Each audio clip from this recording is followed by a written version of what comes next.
zikkar bi mooy zikkaru weeru Shaabaan wi ñu nekk te mooy laa ilaha illa allahu wala naabudu illa iyyah muxlisiina lahu diin walaw karihal kaafiruun.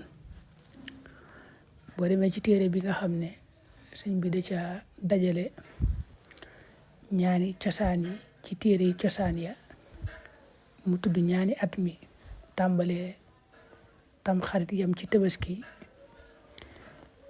zikar bi ñëw na ci téere boobu moom ngeen di gis.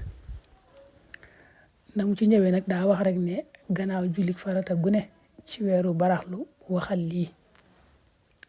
zikar bi.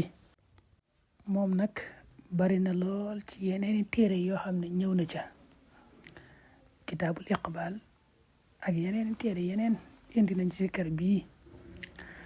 nañ koy indee dañuy wax ne xadis la ne ku baax ka da caa wax ne koo xam ne fexe na ba weeru Shaabaan wii mu def ci zikar bi junni yoon, waxut bis bu ne waaye day fexe ba ci weer wi daal mu def ko ci junni yoon, matal ko ci junni yoon, yàlla dana ko bindal jaamu yàlla junni at.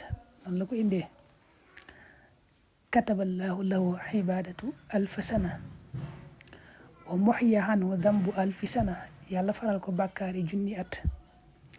wa yaxruju min qabrihi yawma alqiyaama wa wajhuhu yatala'la misla alqamar laylatal badr. boo léegi buy génn ci bàmmeelam di dekki xar kanamam day leer lool di leer xet mel ne weer wu mat sëkk ci ak leeraay. wa kutiba indallahi siddiqa, suñ borom bind ko boole ko ca siddiqoo ya. loolu nag moom lu siiw la, lu bari la ci téere yi. day mel ni nag borom Tuuba am na feneen fu mu ko junj ci xasida yi nga xam ne da leen ni tudde Shaabaaniyaat, nga xam ne weeru Shaabaan la leen tënke. xasida yooyu xasida yu baree bari la.